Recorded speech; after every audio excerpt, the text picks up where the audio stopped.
What's up, gang? Thanks for joining the Undiplomatic Podcast, the show with undiplomatic takes about the foreign policy scene.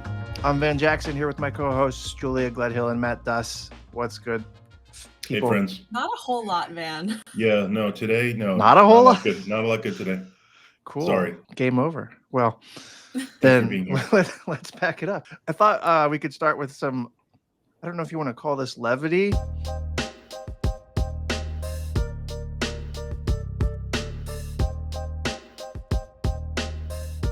I just saw this Ross Douthat interview with Peter Thiel.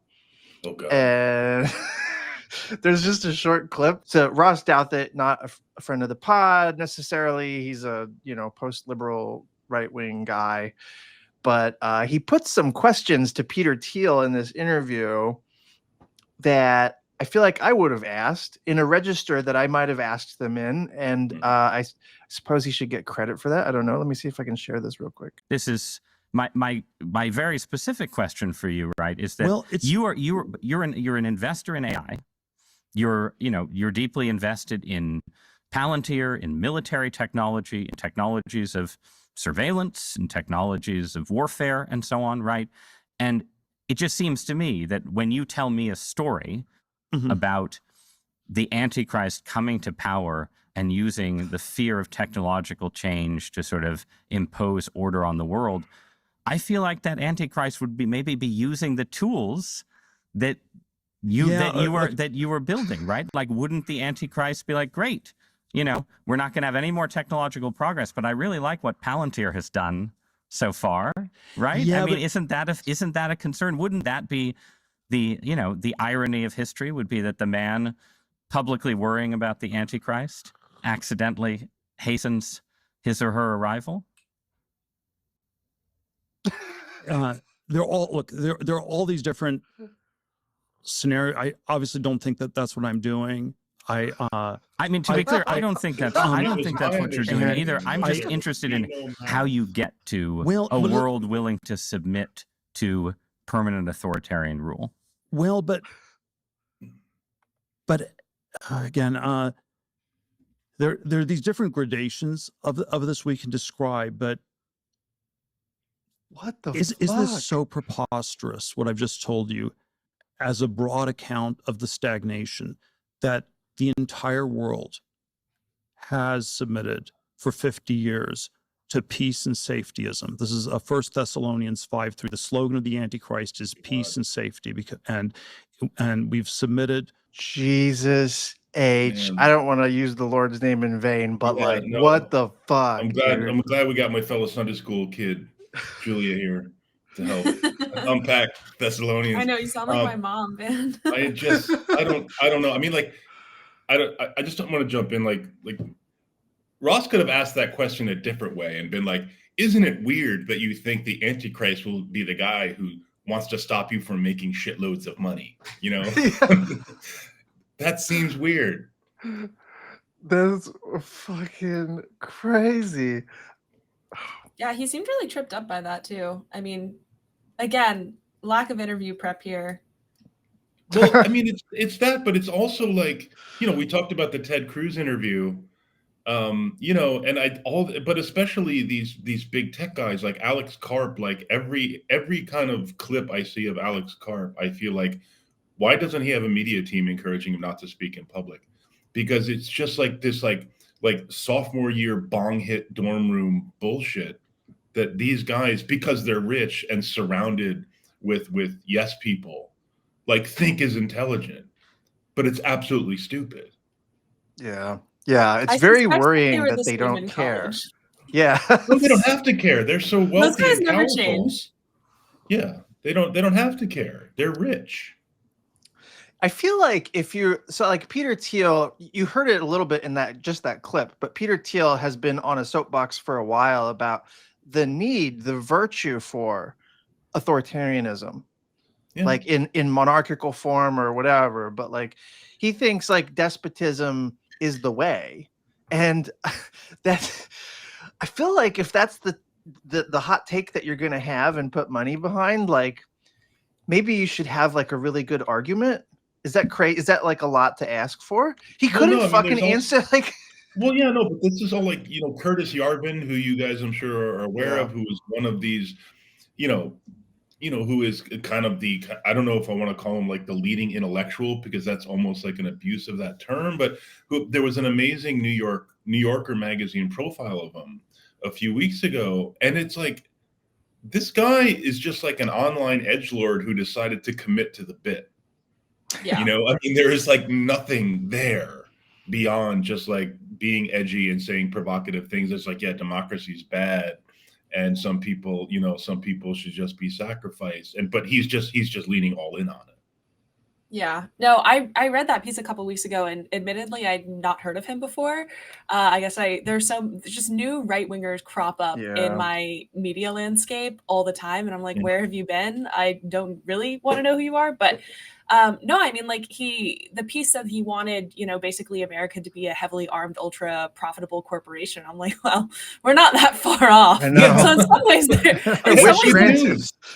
leaning into reality, but I think that there is just like a deep sense of misogyny that these guys cling on to and try to play it off as some kind of like intellectualism to say like that they're the contrarian.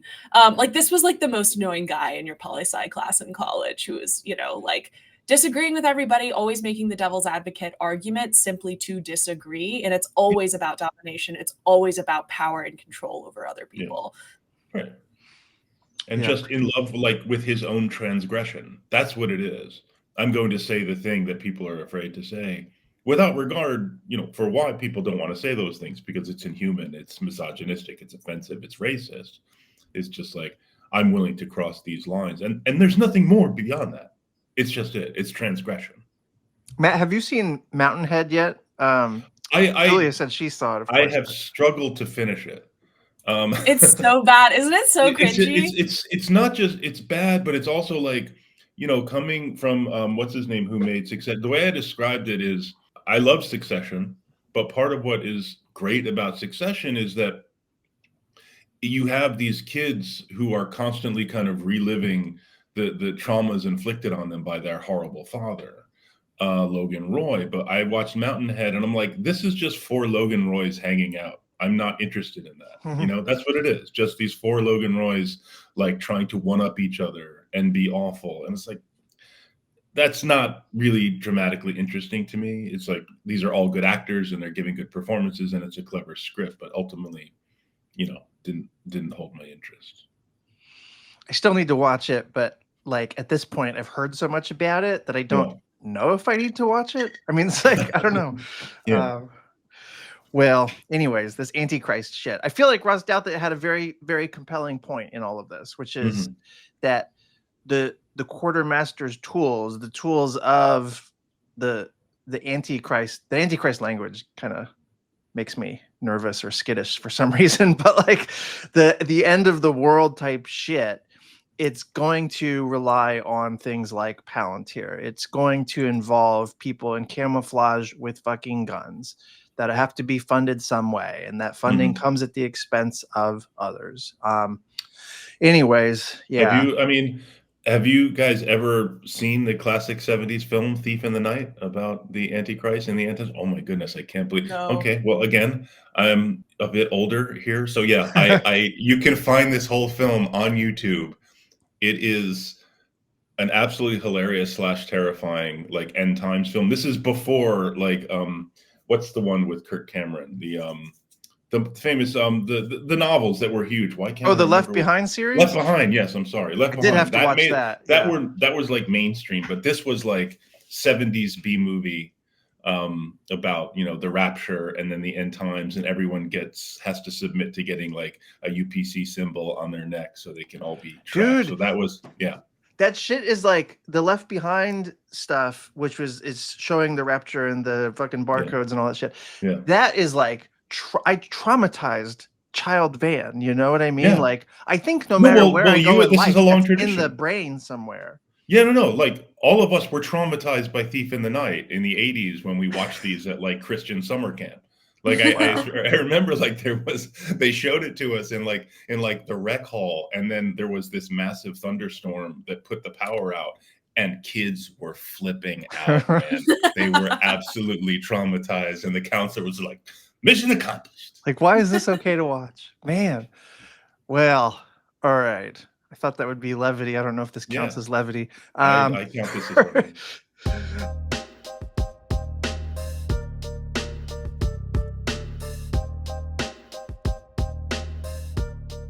Quickly, I thought it would be worth talking about Zoran Mamdani. You know, he wins the Democratic primary in New York City to be mayor handily, decisively. Unbelievable campaign. When people like me see him, probably you guys too, I like recognize him.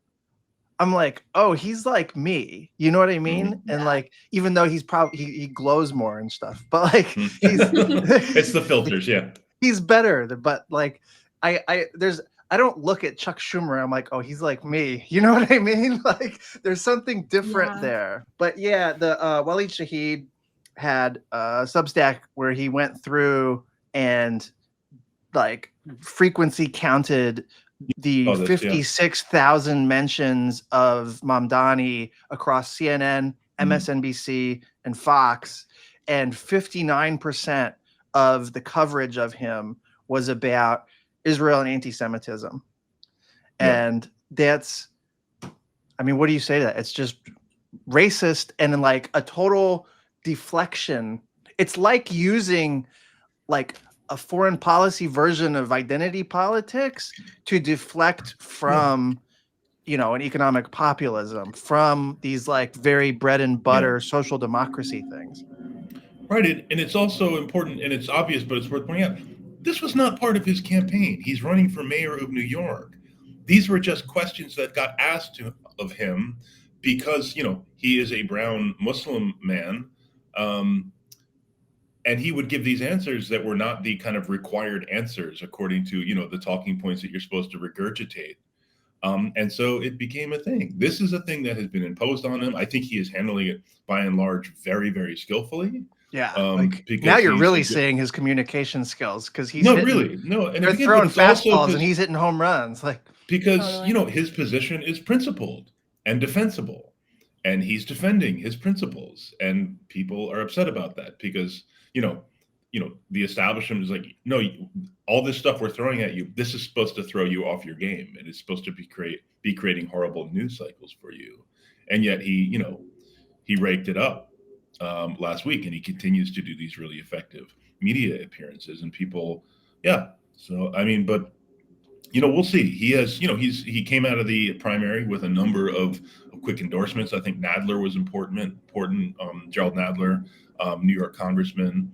But we're still waiting on Hakeem Jeffries. We're still waiting on a number of Democratic leaders. We shouldn't be waiting. But here we are. Yeah, I was really impressed with his Up First interview yesterday. It was a one-on-one interview where the journalist really pressed him on, are you frustrated with your party? Do you feel angry at people for mischaracterizing you or your platform? You know, really tried to, I think, ruffle his feathers. And he stayed the course. Not only did he stick to his talking points and to his platform, which I think everybody has ingrained in their memory now, but he also really kept the door open to working with everyone. I mean, whenever the journalist tried to bait him into, you know, speaking poorly of another politician, lack of endorsement from some of the people you mentioned, Matt, he said, you know, I really appreciated, you know, for example, the journalist brings up Bill Ackman, and Zoran said, well, Bill also said nice things about me. He said that I'm smart, which I appreciate that. And so he's been so resoundingly positive throughout the entire campaign and after his primary win.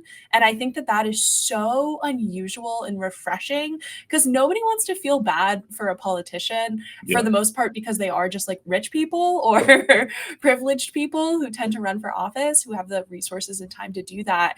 But Mamdani has just done an incredible job of sticking to the issues and being really pleasant doing it. I'm like, kudos. God knows how he keeps his spirits up. Obviously a genuine talent. And I agree, like staying positive, but I do just want to note this absolute shade, like in response to, you know, Deborah Messing, the actress from Will and Grace. Oh, like I don't know about this. When I don't know, like when I attacked him or something, and he was asked about that, and he was like, "Oh, it's a shame. I mean, she was on a show I loved when I was a little kid." Yeah. That's like beautiful. Put the knife right in with just. Oh, wow. I loved that show when I was a small little kid. Really is a generational talent. Many years ago. Why are you even asking me about extremely this impressive. person? Yeah. Yeah. When I said I see myself in him, it wasn't the ability to hit home runs like that. Like I would be like, yeah, that guy fucking sucks. You know, like I would be like, no, but it feels like he could be your friend. Like yeah. it wouldn't be weird to meet him somewhere. And he's 33. He's so young. Yeah. He endeared me with his really poor hip hop skills. Like oh my gosh, the videos. Yeah. They're bad in like a good way. Yeah. I mean, the side by side of like AOC at BU doing her music video and Mamdani doing very similar things. No, but it's filled with joy, you know, and this is what that's you do. Abused. That's a term is abused, but I mean that's appealing to people, you know, especially when it's genuine, when it's not just a gimmick. Yeah, I mean, being a nice person goes a really long way, even when you do have policy differences. And, you know, this journalist in the Up First interview kept asking him, well, how are you going to, you know, freeze the rent? How are you going to deliver faster free buses? That does require working with the state, you know, that requires working with the governor, who said that she doesn't want to do these things. She doesn't want to raise taxes on, you know, the highest earning New Yorkers, et cetera, et cetera. And he was like, look, like I won on a number of issues as an assemblyman, debt relief for taxi drivers and, you know, other issues. And I mean, I think sticking to your guns is how you make things happen, right? Like in the coalition building part, at some point you have to exact a political cost on your fellow elected officials that forces them to work with you. And that's what he's doing. People are adopting what he's talking about. Right. Yeah. I mean, even like the abundance people are kind of claiming him now because he very smartly was like, yeah, there's good ideas here, which I think is right substantively, but also smart for him not to like position it as kind of a zero-sum left populism versus abundance. Totally. So great. It's great if the kind of centrist abundance folks want to claim his victory for themselves. That's how you build, I think, a winning coalition. Yeah, you want to position yourself in that. I mean, that's what hegemony is in a way. It's like you have these other actors in the system acting according to their interests, but their interests happen to be aligning with you. Right. You know what I mean? Like, I really needed this win from Mamdani. I think it's the only good news that's really happened in like the past 2 weeks. Yeah, there's a lot of people who are like, who needed this win, who needed the momentum. Yeah. Yes. I was trying not to be too annoying about it, like on socials, because I don't live there. But yeah, I need someone to unseat Bowser in DC. Yes. Even though it's a city race, because New York City is the hub of like global financial capital, it's so like it's arguably the most important city in the world in a certain point of view. And to win, for a socialist to win there is like a huge sort of demonstration effect, but also like, in my own way of viewing the world, you don't know what's possible until you do the thing.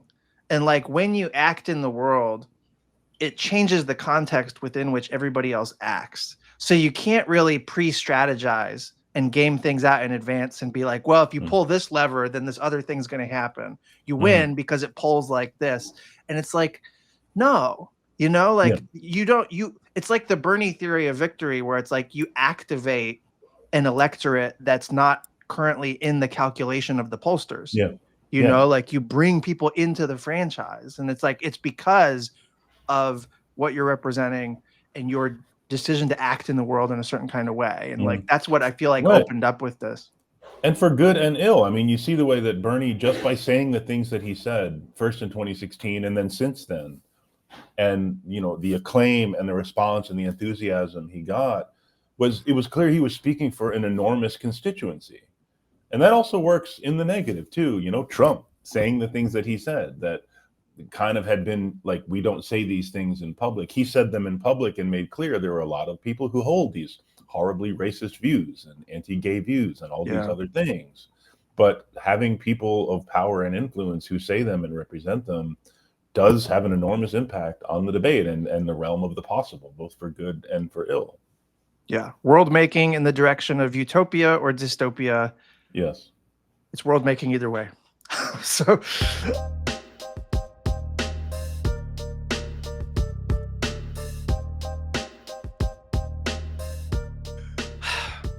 Project 2029. What the fuck? Did you guys see the New York Times story? Yeah. Yes.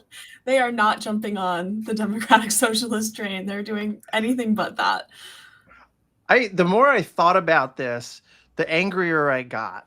And like I was like trying to be cool about it. I ended up blasting it on social media or something. But so for people who don't know, Project 2029 is this new initiative of like the mandarins of the Democratic Party leadership, policy cadre. It's the like Jake Sullivan, literally war crime guy, Neera Tanden, fucking the one of the co-founders of Third Way, which is the neoliberal project of the Clinton years. It's a who's who of the people who have crashed the ship into the iceberg over and over and over. You hit an iceberg once, it's like they should be taking your fucking pilot's license away or whatever. You hit it over and over and over, like what the fuck, you know? Yeah. And so the New York Times had this like previously unpublished reporting about Project 2029. Andre Cherney, who's the like founder of the journal Democracy, which is, I mean, like not a bad journal. You know, I write for that, and I know Mike you? Maskey, who's the editor there. I mean, they do like he's fine. I mean, like it's a liberal journal, I think, but like there's good stuff in there about democracy and, you know, public policy stuff. It's like, it's unoffensive to me, you know, like I don't hate it or anything. But the guy who founded it is the like brainchild behind this Project 2029 thing. And he's the one bringing these mandarins together. Like the way they were explaining it all, they looked at Project 2025 and they were like, we need something called Project 2025.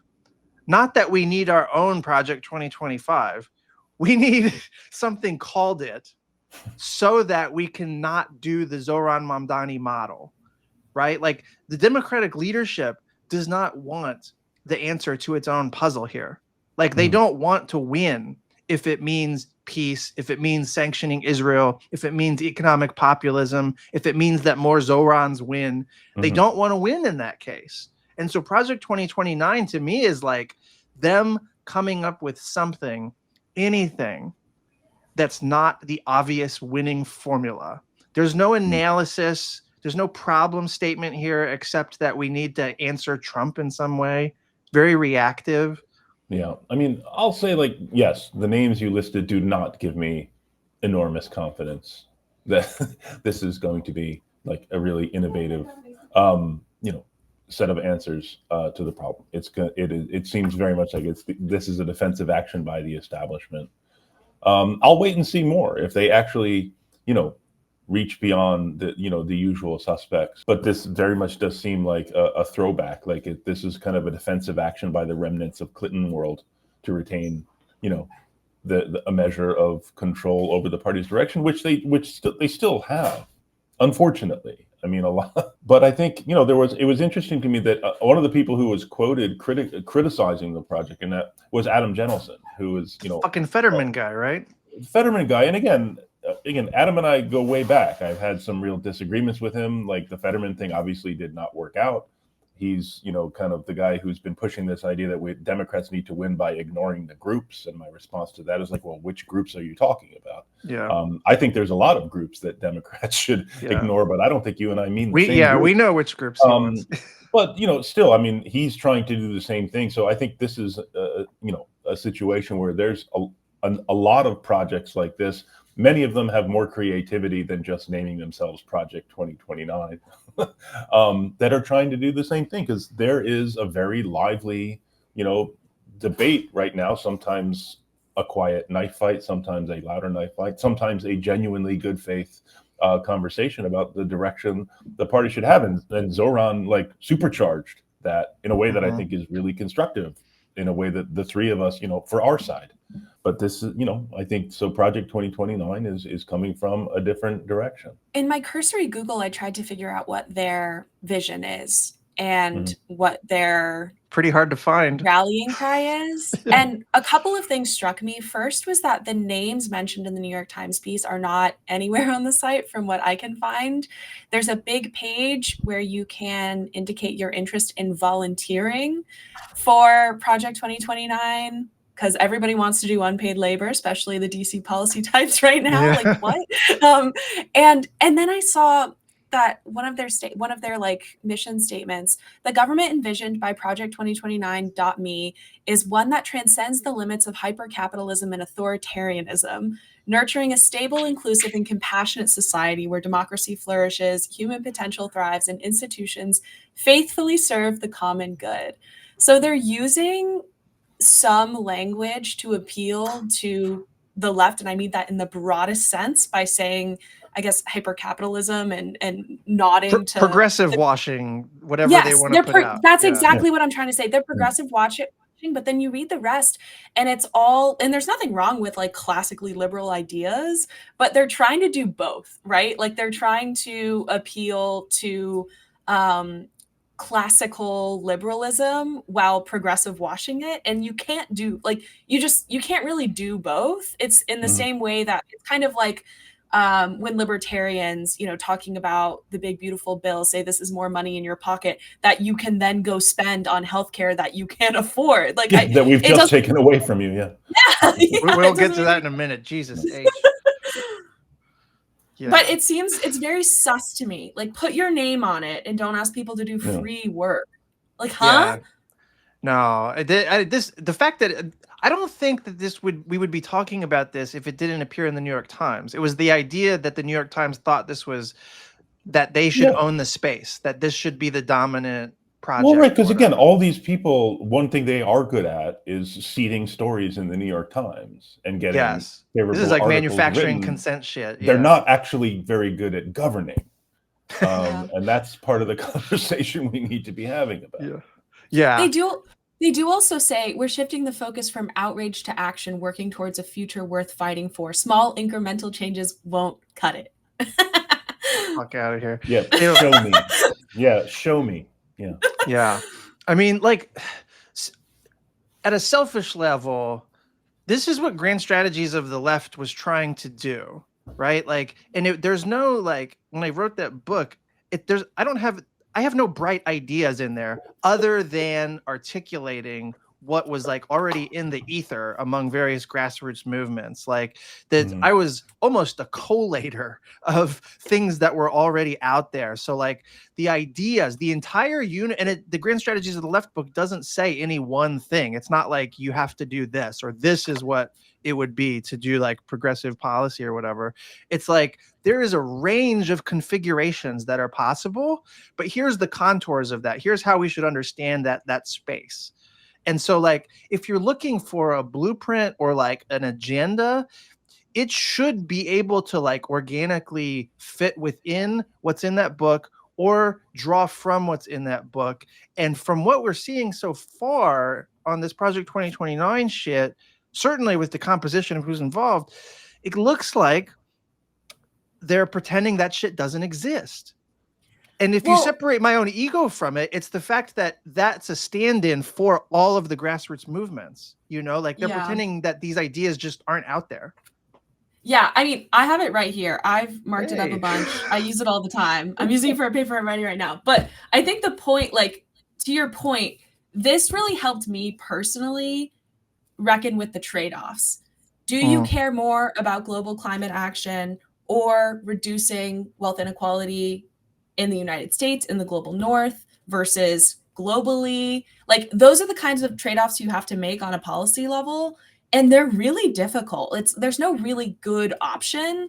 And so, there's difficult solutions And you just have to kind of pick and choose. And politics are going to inform those trade-offs to some extent, and the coalitions that you're able to build in order to make those trade-offs. And that's what they should be doing, right? Is like figuring out how to go about answering those types of questions. Do they care more about fighting climate change or fighting inequality, and in what parts of the world? What coalition can we build, right? Like what issues do we need for the coalition that wins, kind of thing.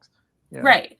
And like how can you do that at the highest levels of the Democratic Party? I don't know. I've never been in those spaces, but this to me seems like they are trying to avoid trade-offs completely. And in a political context, you can't do that. Like if you're thinking big thoughts at a think tank, maybe you can say what's the best path and other people figure out the politics, but this is literally their job.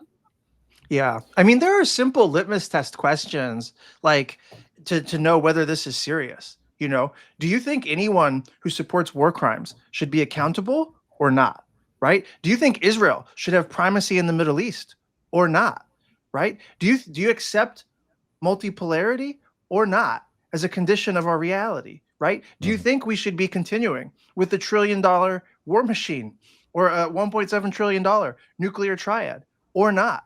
Right? You put whatever fucking lipstick on that pig that you want, but ultimately your answers are going to answer those questions. And I bet fucking money that your answers to all those questions are going to be wrong, right? Or like from my perspective, wrong. So I will see. I'd love to be surprised.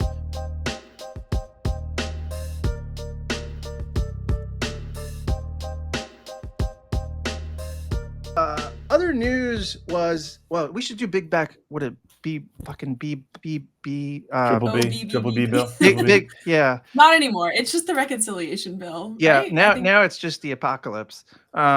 Making good on Peter Thiel. Thiel's. Went through today. Yep. So so the Senate and the House have now approved this fucking death dealing thing, right?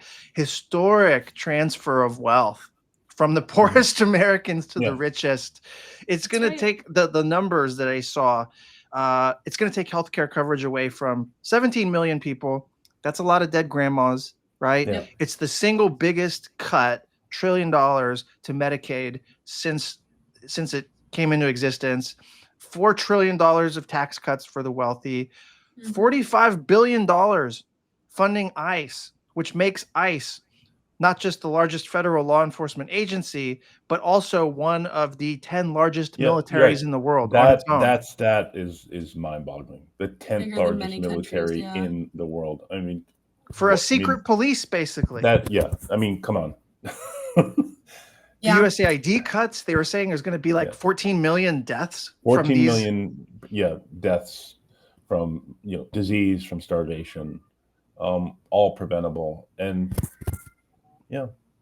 it also significantly cuts food assistance. So the Supplemental Nutrition Assistance Program, SNAP, it's cut by about 20% over the next decade. That is going to affect over 40 million people in the United States. It will also reduce accessibility to the food assistance that remains by expanding work requirements for older Americans and other groups that previously did not have to reach that. I think it's 20 hours a week threshold. And I think in reading about this, it's obviously infuriating. But the other thing that strikes me is that the people that make these laws are not the people that have to do any of their own life admin. Imagine any of these people having to do the paperwork to get food assistance. Like, it's the poorest people in America that have the most bullshit life admin to do. And it's just unnecessary paperwork, and they don't have the time to do it because they can't afford to live. So yeah, this really is just the bill from hell. I mean, permanently extending the 2017 tax cuts also. It's just, and not that the debt is the most important thing here, but the few people on the Republican side of Congress that did vote against this bill, two of them, I believe it was Rand Paul and Brian Fitzpatrick in the House, cited the rising of the debt ceiling to $5 trillion as their reason for opposing the bill. But it is just insane that a party that still has this sort of reputation for fiscal responsibility passed a bill like this. Sam, Sam Moyn wrote a really good piece today in The Guardian about how with this bill and with the strikes on Iran, Trump has embraced neoliberalism and neoconservatism. You know, he has broken both his promises on both domestic and foreign policy. And again, no one should have believed him, and Sam didn't, but I think it is, and I just thought he wrote a really good piece. And my response to that is like, you know, as on foreign policy, now on domestic policy, we have the evidence. There is such an enormous opportunity for a Democrat with courage and ability to lay out a vision, to point this out, that Trump ran on, you know, getting you more jobs, that on helping workers. He ran on getting us out of wars. He's getting us into new ones. I mean, what's it going to take for some Democrat to seize this moment? You know, it's wild. This is like every bit Reaganism, but like amplified times 1,000. And it was the same with like gutting fire, like taking away organizing rights from federal workers. Like that was a mirror image of the PATCO strikes and like the Reagan administration breaking those up and firing the air traffic controllers. But again, that was small compared to what Trump did to the federal workforce unionization. This is basically like the Reagan template, but everything is like dialed up to 11. I don't know if you count this as a silver lining, but like the hip hop that was born of the 80s was born in response to the conditions that Reaganism created. So the crack epidemic and the cutting of food stamps, which we call SNAP now, you know, like the reduction of welfare, making poor people spend all of their time, trade their time to live a life with the equivalent of going to the DMV, but it's like every day of your life, you know? And that's the world where police exist to defend private property for the few who have it and to police that against everybody else. That's the conditions that fucking, I mean, that's where I was born basically in that world, you know? And we're getting it back, but we're getting it back without having like learned any lessons, it feels like, and way amplified. And with the 10th largest military in the world rounding people up at Home Depot. Yeah, imagine that shit, you know? Fucking. Yeah. I mean, it's incredibly discouraging. And I think, I mean, just reading more about the bill today, like it makes me freaking angry. But 2026 is not far off and a lot of seats are up. So hopefully people are organizing. I think that that's really the best thing that we can do at all levels is as long as we can have elections, we got to do that, fight that terrain.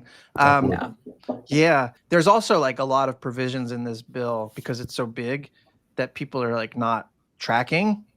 You know, like there's a small one that actually is probably going to fuck me, which is that if you're an American who lives overseas and you have money in the US, you pay a tax on moving your own money from one account to the other account. So like there's this financial penalty that's built in for being an American abroad, because who goes if you're MAGA, are you going to live abroad? No, fucking libs go live abroad. You know what I mean? So it's like it's the continuation of their fucking crazy revolutionary war. Come home, Van. Van, come home. I support this tax. I need a Come job. on, Van. Repatriate Van Jackson. I'm the last thing that they want. You know what I mean? That's right. That's right. You asked for it. You wanted this.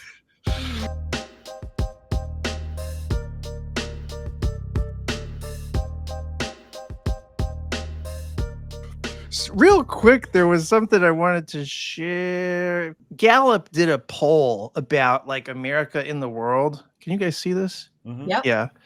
And there was a bunch of charts. This chart from the poll stood out because it's asking about Americans' preferred role in world affairs. There was a lot in the poll about check in on the state of play. Like, where do you think America stands in the world, you know, in relation to the world, military, economic power, and stuff like that.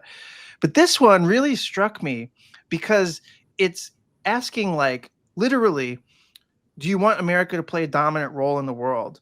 And when you look at that dark green on the chart, that's the people who want American dominance, who want American primacy.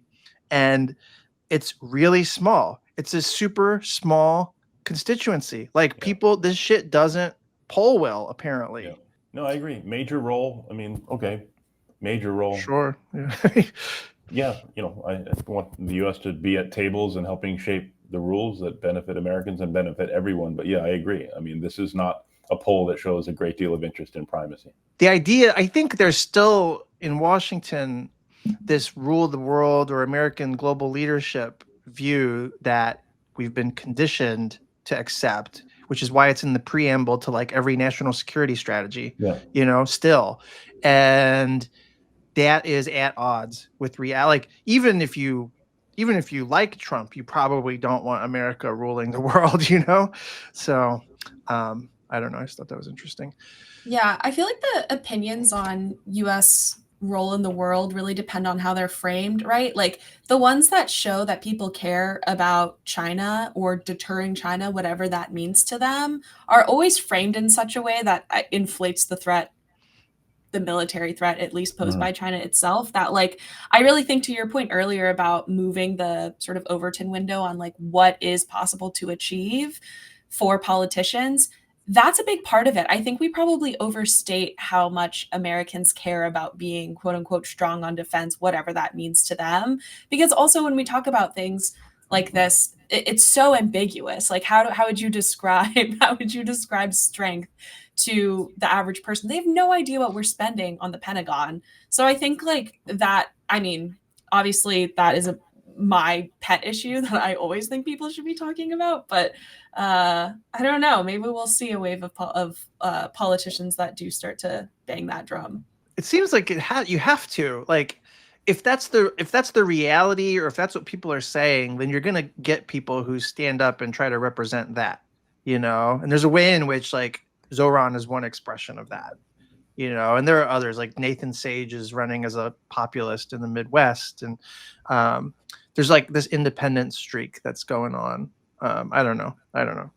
I mean, because like the cuts to the social safety net are not even completely offsetting the increases in funding for the military and for deportations, but there is a trade-off there. And I think that is a winning message. Like, do you want healthcare or do you want deportations? It's pretty fucking simple. That's the bumper sticker right there. Like, that's it. Yeah.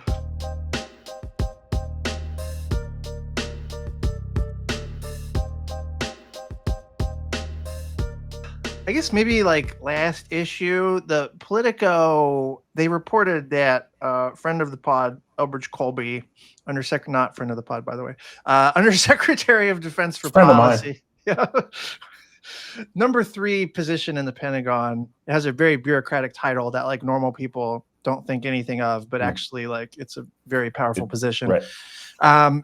He like single-handedly basically decided that the Pentagon would be halting certain weapons shipments to Ukraine, like mostly precision-guided weapons, so Patriot air defenses, artillery rounds, Hellfire missiles, a bunch, shit like that. Clearly, Ukraine needs it to keep the fight going, and we're not going to be providing that to them anymore, I suppose. I don't know. Yeah, we're going to be cutting off arms to the country defending itself from genocide and continue to arm the country committing genocide.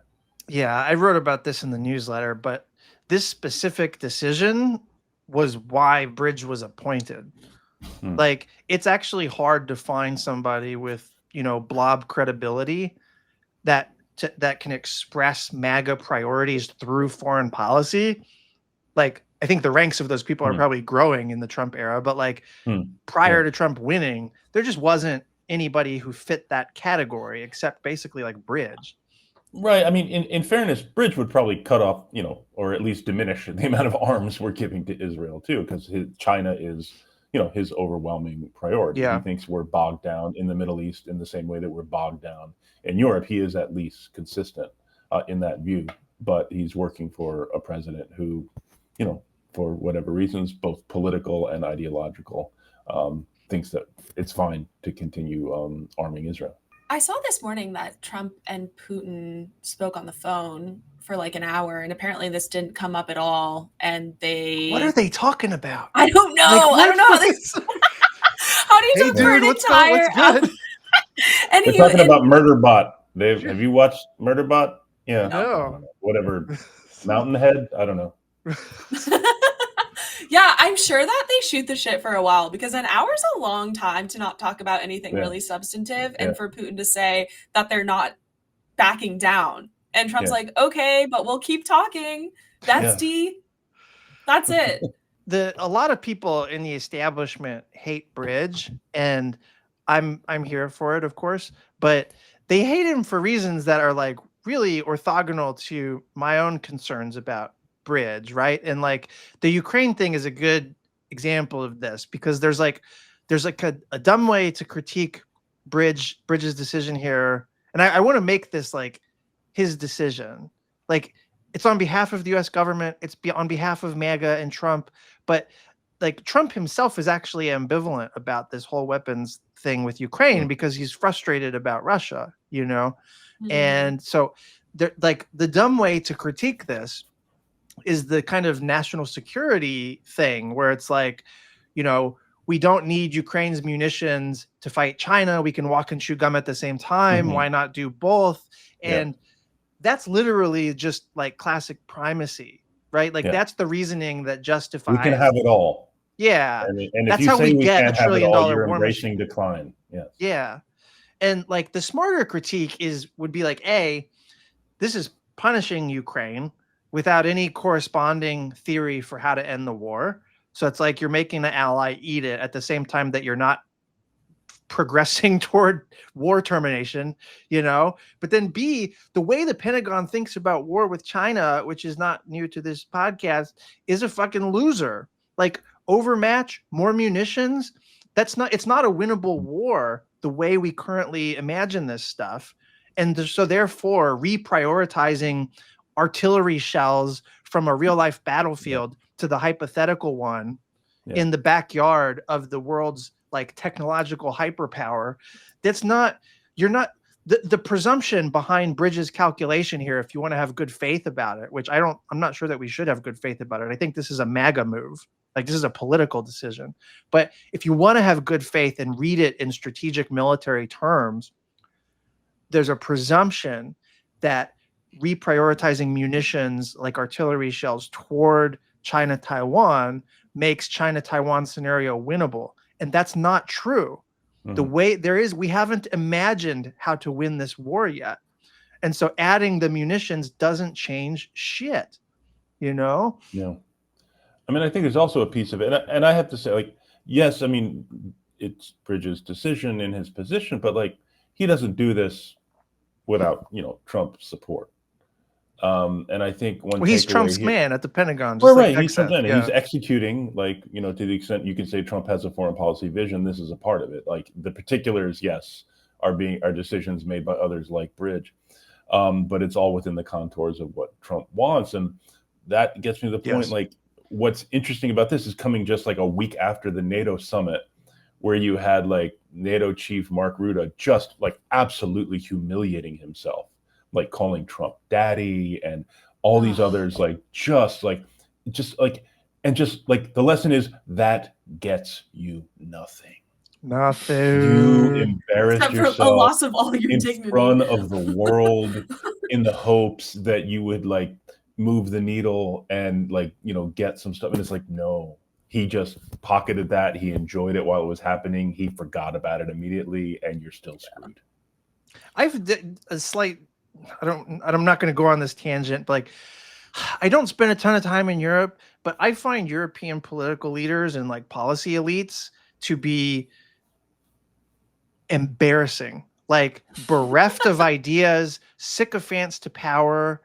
They're reflexive and almost reactionary, even when they think of themselves as high-minded liberals. Like, I'm fucking disgusted with the leadership class of Europe. And I know that's like a genuinely hot take that a lot of people don't share. No, but I'm especially now, you know, I mean, we can point to, I think, European leaders in the past. I mean, again, as there's the diversity, but especially right now, von der Leyen and Callas, these people are an embarrassment.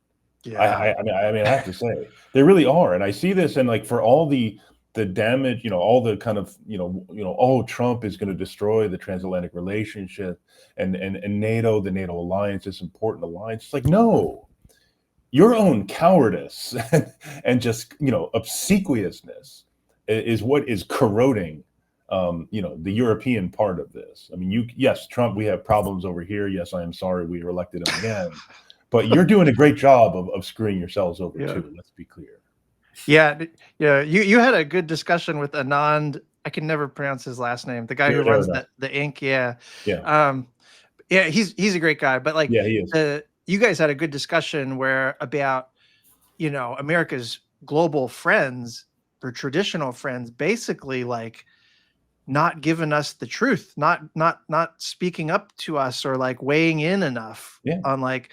We're descending into this fascism in real time, and they're still kind of doing the traditional performance about like it, like they're acting as if it's the unipolar moment, Right. No, I mean, we saw some of it, pushback in the first Trump term, but now, as we saw from Ruta, their approach to Trump is to sit on his lap and stroke his hair ever so gently. Ouch. Yes, that's right. Yeah. I'm scandalized, y'all. I think I would crawl under a rock if anybody said this about me. Yeah. There are a bunch of like Europeans who listen to this show, and so like who are, and they tend to be like slightly more critical than the ruling class of Europe. So maybe they'll pass the message on. Yeah, we never covered it, but the NATO summit, like one of the canaries in the coal mine that like that didn't get enough attention was that Australia, Japan, and South Korea, all of whom are basically America's besties, like the ride or die countries, more or less, they all bailed on the NATO summit, and they've been going every year. Yeah. And it was because they're completely, I mean, they're reading the room of world politics. Like they see that America's the fucking world's leading arsonist at this point and no longer the firefighter, and they're alienated and they're being actively coerced economically, like it's a and bad also situation. possibly they could see which way it was trending, and they was like, okay, all these people are going to show up, and stroke Trump's cheek, and we're not really interested in that. Yeah. What are you going to get out of it? All right, great stuff. I'm feeling pumped, excited. I just can't believe how much has happened in the last 2 weeks, because the whole like Iran war happened since the last time we spoke. Oh my God, we didn't even get to that. Yeah. I know. Yeah, no. I know. Well, no, we will have time. Like we can do it next time, but also like we will have time for the next decade, right? Because it will always be on the docket, basically. No, the tail on this thing will be very, very long. Yeah. So that's just what I'll say about that. It's scary how distant things feel that we covered in basically the last episode. Yeah. Yes. I mean, like it's the protests, the riots, like LA, all of which are still going on, by the way. Yeah. They're just like displaced within the news cycle. That's right. Yeah. There was a political assassination of a state legislator that has almost just disappeared from the news. I'm not even remembering this. What is Minnesota's? Oh yeah, that's right. Oh my God. Wild. Like and subscribe. All right. Happy 4th of July. Yes.